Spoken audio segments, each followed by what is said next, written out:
Allahu Akbar, Allahu Akbar.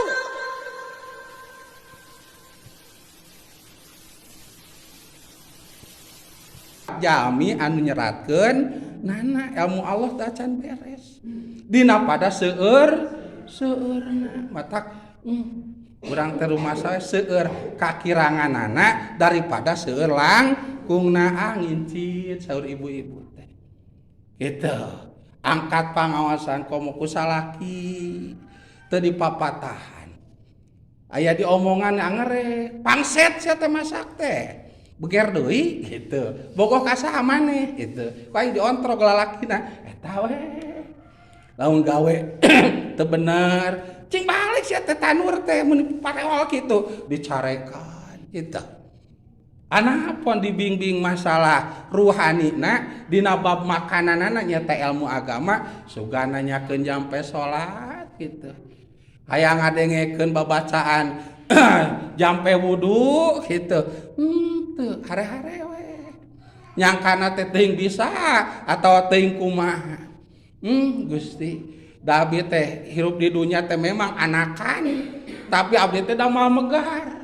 Orai oge nu megar. Ngora deui aya we tutup umurna pae teh ya. Logodor ka hiji imah, beunang pek-prek sirahna kojor. Orai. Komo jelema mah teu megar. Cirina teu megar kulit teh anger ieu. Tah aya megar ku sabudug gitu mah. Anger peot. Peot beki peot tina asalna mereketeng-teng teh. Kaburu CF Yuswa jatah Yuswa disamper kumaha. Alam dunya sementara paingan ngaranna ge dunya. Anu hartosna tempat anu caket, tempat anu sakedeung. Anu lana mah, anu abadi mah, anu teu kakeunaan ku maot deui mah nyata alam dina sabada maot. Ngawitanana nyata alam kubur. Tadi dinya mah cenah salat teh ditanyakeun. Wuduna ge ditanyakeun. Sapertama hudang teh alam kubur teh nu ditanyakeun teh salat. Kumaha salatna? Anu raos mah istri. Teu tiasa ngawalerna gaduh caroge mah kantun nempuhkeun ka caroge. Kari-kari carogena antepan di dunya teh ka urang. Teu tanggal waler bab parab rohani urang. Memang jasmani mah dicukupan. Ceuk sepuh teh mah sandang, pangan, papan. Sandangna pakaian, tiap dinten biade di kintunan ti Bogor. Gitu. Informasi ieu nambah di hutang. Tuh, anggoan mah. Bedeuna satahun sakali boboran gitu, dipanggalekeun kirang kumaha nu awis nu mirah jeung sajabana. Atuh papan bumi dipangdamelkeun bedeuna pangontrakeun. Gitu, bahkan lamun teh bocor dirareskeun jeung sajabana. Pangan atuh tuangeun teu kirang. Kong biade mah sekamuka supermarket teu tuangeun teh diicalan. Itu jeung sajabasa teu kirang para jasmani para awak mah sandang pangan papan ngan ieu. Para ruhani abdi teh kalaparan. Ruh mah teu dipapatahan ku agama, teu diparapan. Memang hade pake reuncem ku emas, imah ngajengleng, duit loba kendaraan gaduh, eta mah hungkul cangkang. Eusina mah eueuhan. Naon sahabat teu diparaban ruhna. Hungkul diperhatoskeun jasmanina. Salaki teh sugan mimiti kawin nanyakeun bab wudu, bab salat, bedena bab adus teu. Langsung ngentot gitu. Teu nanyakeun kumaha bab adusna. Kumaha jampe adus entotan teu. Masyaallah. Ningali kieu memang nyaah bab sandang pangan papana mangabelakeun hujan ge init. Ngusahakeun itu ieu urang teu diperhatoskeun bab rohanina tah urang kudu aya kanyaah kanu janten caroge dipapatahan etana bab rohani henteu meureun da teu apaleun sangkan hampang nu janten caroge abdi deuk nikreuh ngeureuyeuh. Kade nikreuh ngeureuyeuh zaman ayeuna mah masyaallah rupi-rupi panannya nu muka pangawasan teh gitu komode nu na HP nikeun ngeureuyeuh na HP geuningan. Waduh urang teh bok pilih salah nyetel. Kudu nama urang teh nyaketan ka Kangjeng Nabi, cinta ka Kangjeng Nabi, ngagungkeun ka Kangjeng Nabi bedena sumping sasi kelahiran Kangjeng Nabi, urang sejak ngiring bingah kana kasumpingan sasi kelahiran Kangjeng Nabi. Bila mana sumping kaping lahirna Kangjeng Nabi kaping 12 urang teh fokuskeun sejabingah ku kasumpingan kaping kelahiran Kangjeng Nabi. Nabi nage bingah atuh. Kasumpingan ku tamu sasi kelahiran Kangjeng Nabi, kasumpingan ku tanggal kelahiran Kangjeng Nabi, tamu tuh teh. Bari tamu nate Kangjeng Nabi anu agung maknya atuh urang duka tamuanana henteu nyayogikeun sakumaha ilaharna anu katamuan. Kalintang anu katamuan teh jami agung. Matak disunatkeun nganggo acuak anu weuteu. Salajengna ditata bumi. Dikawit amparanana bok pilih sataun sakali miceun harang asup teh deuk puludan mah bersihkeun bumi teh. Itu atuh asamu asana urang masihan tuak teh wungkul kasajami atas sakulawargi tah ayeuna mah ku sabab anu sumpingna ge jami agung ameh sadayana ngiring agung kurang teh diwartosan tatanggi wargi santri kiai dina raraga nyambut kasumpingana Kangjeng Nabi ku sabab urang ngiring bingah urang diulem ku muludan masyaallah tuh. Tuh, urang dek itu teh diwagel, nanaonan cenah kitu. Sidikeun urang teh dek nembongkeun rasa bingah kana kasumpingan sasi kelahiran Kangjeng Nabi, ngiring bingah kana kelahiran Kangjeng Nabi. Supados kaangkeun ka jami anu cinta ka Kangjeng Nabi, engke Allah ningal. Urang teh bedegong.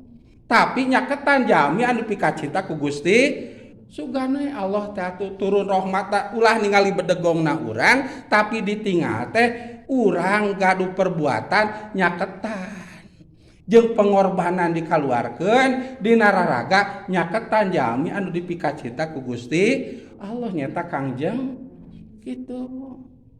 Mata cek dina kitab ieu anahnya kitab Fathul Muin lamun urang ibadah duh hulupet nyawa kantenan atau hengker mah dijual ya ibadah teh kanggo ngagaleus sorgana Gusti atuh da macekap Bu naon sabab macekap atuh sorga sakitu ahengna ceuk dina katerangan aya 8 nami sorga salajengna bahana ge lain tina tanu aya tina inten mutiara inten hejo aya emas wah jeung sajabana minuman ge berwalungan-walungan gitu atuh pelayan ge nu ngaranna widadari masyaallah bila mah ditinggal katebihan oge apan katingal jero kulitna teh dina pada herangna di mana pada bersihna salajengna atuh cing keleleuyeung wildan wajana murang kali sorga teu lehoan Bu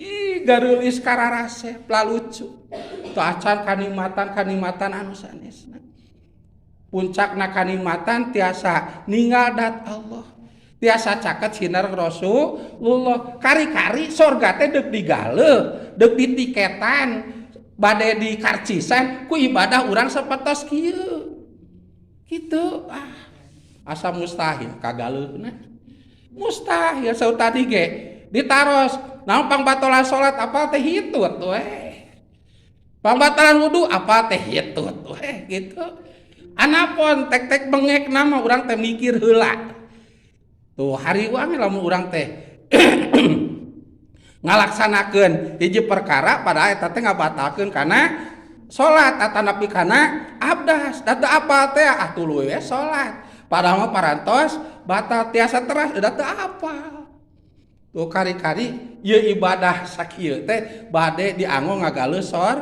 sorga hoyong tepang jeung Gusti hoyong caket jeung Rasul asa impossible ceuk basa legeg mah kene waukar apa bahasa impossible ya waukar gitu mustahil ibadah nu kieu tiasa dianggo karcis kanggo lebet ka sorga asa mustahil tuh asa mustahil lah tuh matak punten aya wali namina teh Siti Robiah istri dikantukeun pupus ku saha ku carogena janten randa ngaranna ge jahe tamah janda herang masyaallah seueur anu merebutkeun kahiji mah atuh wali kadua berat beunghar masyaallah ibadahna luar biasa gambaranana ibadahna ceuk biade ahmu eleh ku abdi cenah meureun amang eta Siti Robiah biade lamun lebet ka kamar tara kapayunan kuno janten carogena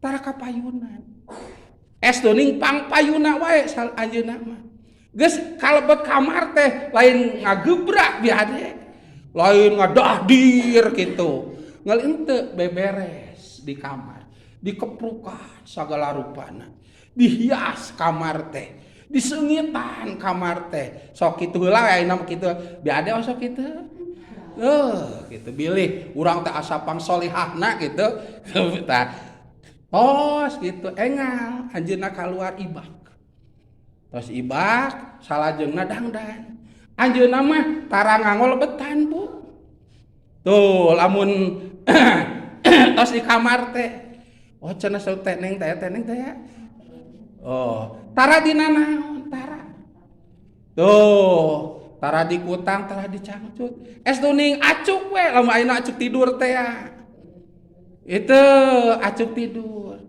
tah geus sayogi kitu di sauran carogena teh ok ibu sok nyauran tara si ibu sauran lebet teh carogena teh akang kamar tos ditata bersih seungit abdi tos ibak dangdos tah mangga bok pilih hoyong bari dibuka teh ibu tos dangdos tos dang bari seseungit tah ngadengkak mangga abdi sayogi itu saur carogena teh bade atuh mangga dilayani tos beres dilayani nyarios ka carogena akang bade deui moal lamun teh mah hoyong teu nyebutkeun capek atau linu Bu dar deui tos beres terasa sangem deui akang bade deui moal atos lamun atos punten abdi ngalayanan akang atos ayeuna mah kantun abdi nyaketan Gusti Allah engal ka jalma adus jeung sajabina adus abdas itu tos beres kalebet deui kamar Bu ka kamar deui ngamparkeun sajadah salajengna wawartos kanu janten carogena akang abdi aya digedengeun akang ayeuna abdi bade ka Gusti Allah bila mana abdi keur ka Gusti Allah akang aya peryogi kan tuh nyarios netepan carogena bobo mantena gedengeun anu janten carogena ngadeuheusan Gusti Allah teras parat ka subuh carogena teh gugah teras naroskeun nyi nah nyai cenah teu bobo akang gugah teh nyai teh masih kene netepan kumaha waleranana bila mana abdi bobo teras akang gugah hoyong ka abdi bararau abdi teu sayogi aduh bok pilih kecewa mana akang matak abdi teu bobo sok biade sok kitu teu pandahdir keneh sok atuh ya sok atuh kasih beungeut heula mama eta dahdir meni ngeuli kitu cileu meni hejo gitu sok gitu penting hanapna we nu digarap tali luhurna wah atuh da kumaha masyaallah itu ulah dilatih tunuh ieu teh masyaallah itu siang ya sami matak carogena teh teu pernah kecewa ku pelayanan Siti Robiah teu pernah baik masalah di kasurna salajengna sadidintenna ku bahasa ku masak ieu teu pernah kecewa tak wasilana sae ka caroge jeung sae ka Allah Subhanahu wa taala kitu Siti Robiah ku Allah dimulyakeun diangkat janten walina Gusti di kalangan istri atuh cenah nah abdi henteu wae atuh kitu henteu pan urang mah dekituan jeung salaki teh pasea heula atuh buru naon buru eta teu mere duit ieu itu urang mah diukurna teh ku duit kitu ku duit tah atuh dibere tah 50.000 mas ya 5 senti ya saeutik ulah kabeh Ayang kabeh 1 juta atuh masya Allah. Teu karek ante geus. Nah siang geus 50.000. Tuh. Bere di 50.000 su rada jero geus cabut. Nah atuh 100.000 mah sakitu teh. Moal ceuk salakina haram jada. Geus mah ngemeuli di jalan gitu. Matak sok seueur caroge anu kitu teh diartawisna. Istrina teh nu kitu batur. Nauzubillah sumana. Matak atuh bobora heudeuh jadi wali Gusti urang mah. Bobora. Itu najan ngaladenan nu janten caroge ge pan urang teh kitu teh. Ibu cenah sok saya kan nu janten caroge. Oh sok Ustad gitu. Kitu ge lamun aya acisna. Gitu. Berarti lamun aya acisna mah itu Taya acisna mah panan sok di medsos mode si Lesti di beja-beja gitu. Wah, atuh sa alam dunya apaleun. Masya Allah gitu. Da kumaha atunya rupi-rupi caroge teh made abdi ge sare ngagebrak. Aya nu di nu gawe wae eta tes janten caroge kumaha. Matak di dieu ceuk dina Quran wa tawasau bil haqqi wa tawasau bis sabr. Teu dosa lamun urang silih elingan jeung anu janten caroge kana jalan anu bener. Pak salat teu dosa Bu. Pak bok pilih bade ngiring pangaosan. Gitu, Pak bok pilih bade ngiring kerja bakti. Pak bok pilih bade kamuludan. Pak bok pilih bade karajaban teu sawios-wios sae we. Wa tawasau bil haqqi. Silih wartosan, silih elingan kana perkara anu leres. Wa tawasau bis sabr. Salajengna silih elingan kana jalan kasobaran ekonomi keur kieu. Wios Bapak nu penting sarehat we. Atuh budahkeun bae. Ai budak urang anda benang di papatahan, benang di singsieunan, benang di dongengan. Kumaha atuh dah keur kieu sigana nikmat salaki teh boga pamajikan. Gitu, beuki kedul we salaki teh gitu mah. Bae majikan urang mah bageur. Duh Bu lamun tiasa 2 rupiah eta dilaksanakeun naek ibu teh darajatmu Gusti. Naek, Masya Allah. Matak saeuneum tipe ibadah urang lamun bade dijual ka Gusti, dina raraga jang ngagaleus sorgana Gusti, hoyong ningal Gusti Allah, hoyong caket jeung Rasulullah, da moal kagaleuh Bu. Moal kapeser biaya tebih. Masya Allah. Atuh naon anu tiasa nganterkeun urang sangkan lebet ka sorgana Gusti, jang urang mah da ibadah biasa.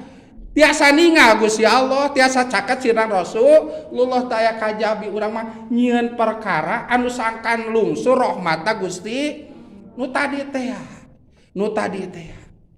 Nyaeta nyaketan Rasulullah muludan teh ngadamel cara kanggo urang sadayana supaya kenging rahmat Gusti Allah ku cinta, ku ngaluarkeun pengorbanan dina raraga ngagungkeun ngiring bingah kana kelahiranana jalmi anu dipika cinta ku Gusti Kangjeng Nabi gitu. Teu tiasa atuh hadir gitu. Ku hadirna ge Masya Allah. Sejak ngiring bingah eta nu hadir kana kelahiranana Kangjeng itu. Tuh, Masya Allah. Bae dina ririungan kieu. Itu. Nah, ngapangna ka Kangjeng Nabi cinta teh. Nah, ku sabab Kangjeng Nabi teh wasilah kanggo urang.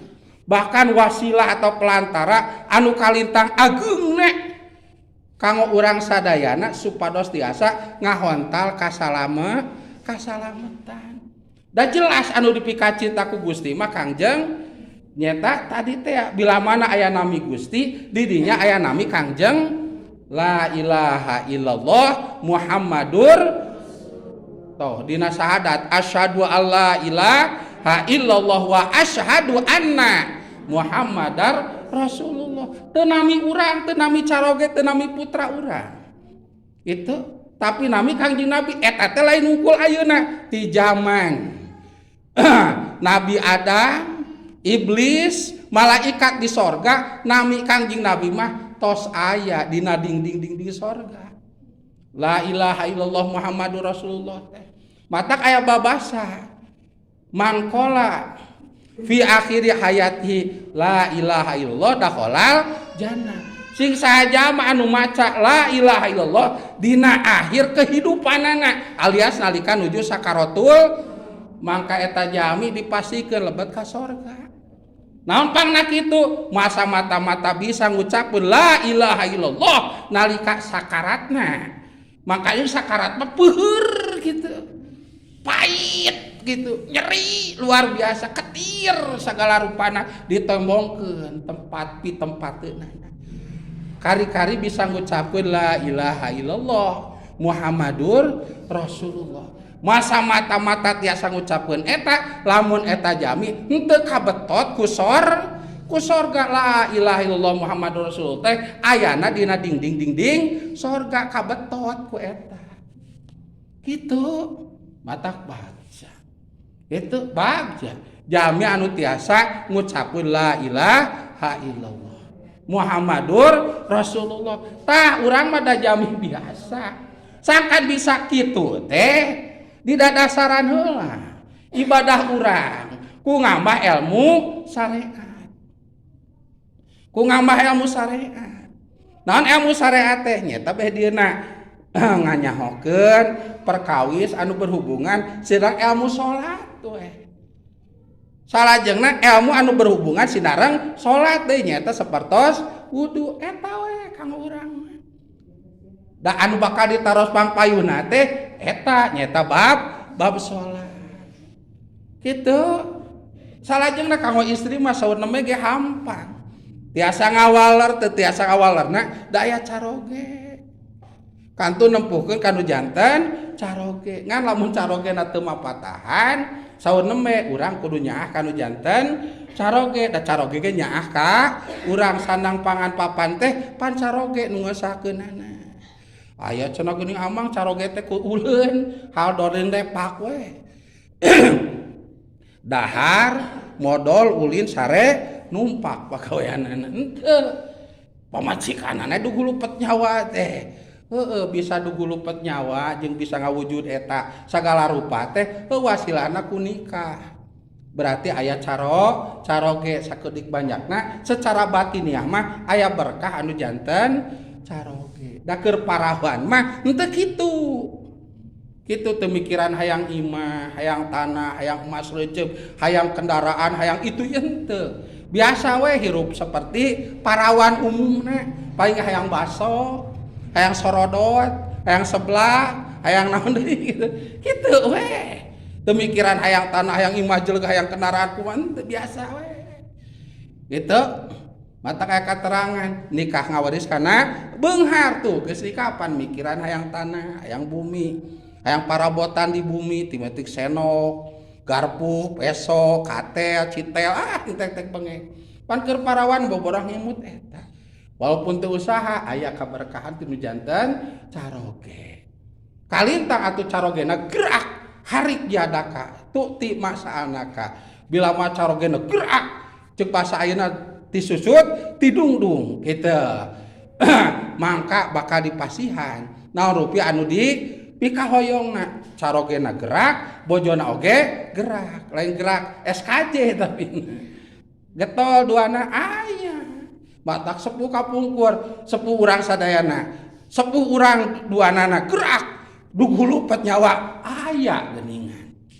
Aya eta teh lain kawa anjeunna geuningan nya. Karaos ku urang sadayana ka urang nepi bisa nepi kurang teh taliti bisa nepi gitu. Oh berarti keberkahan hirupna kunaon ku mulut nabi aya kanya ti Allah kuasilahna kersa muludan rezekina teu dihanguskeun nalika anjeunna jumeneng teu beak ku sawujang berobat teu beak ku saw aya nu nipu teu beak ku saw diical ditumpur udah henteu aya begitu geletuk teh sesana kasaan ku anakna kaasaan ku incuna kantuna ngajaga nu diberena apakah edek ditambihan seueur atau edek anger sakitu atawa edek dihancurkeun uih deui ka urang nyonto kana kolot kumaha sangkan berkah jadi gaduh rezekina muludan berarti urang kudu muludan pangosan berarti eta meureuh samaranna pangosan urang ge kudu pangosan gitu mere maweh berarti urang ge kudu mere maweh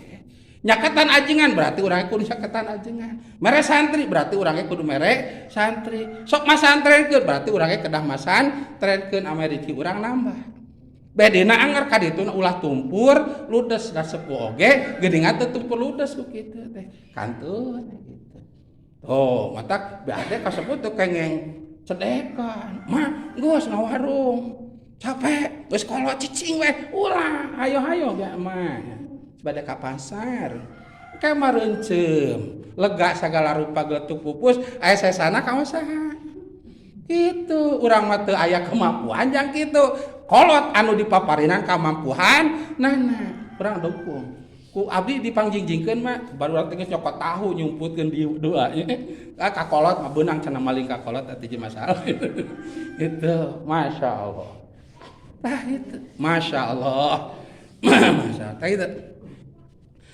berkah mulut Kangjeng Nabi kaina alhamdulillah kanggo tahun ayeuna namanya ti abdi rada kakalen mah geuni rada sakimenya alhamdulillah mu abdi ayeuna teu tiasa duka kitu teu tiasa salalembur biasana mah diuleum salalembur ayeuna tiap-tiap pangaosan we bapak-bapak nama nakiban saya aya teu tiasa ngulem salalembur teu tiasa kitu teh kaparengan kaparengan gitu seueur payuneunana gitu memang gitu muludan aduh rasa cinta abdi ka Kangjeng Nabi bingah abdi ku sablahina Kangjeng Nabi aya deui gitu cucurhan ka Kangjeng Nabi teu hadir sugan we atuh saseureun sabeunjeureun diulang ku abdi gitu anu teu hadir teh janten hadir matak ku jalan tiap tahun ditinggal teh alhamdulillah sok araraya gitu tuh sugane anjeunna kengeng padilah ku angkat di bumi masing-masing wasilahna nyumponan pangulem gitu dina raraga mulut Nabi kalebetkeun ka jalmi anu cinta ka Kangjeng Nabi gitu tuh sugane atuh sadayana kasapatan ku Kangjeng Nabi ku wasilahna lungsuh rahmat ti Gusti Allah gitu gitu diantawis ayeuna duka gaduh waktos 27 28 29 30 leuikeun ka 30 aduh tah itu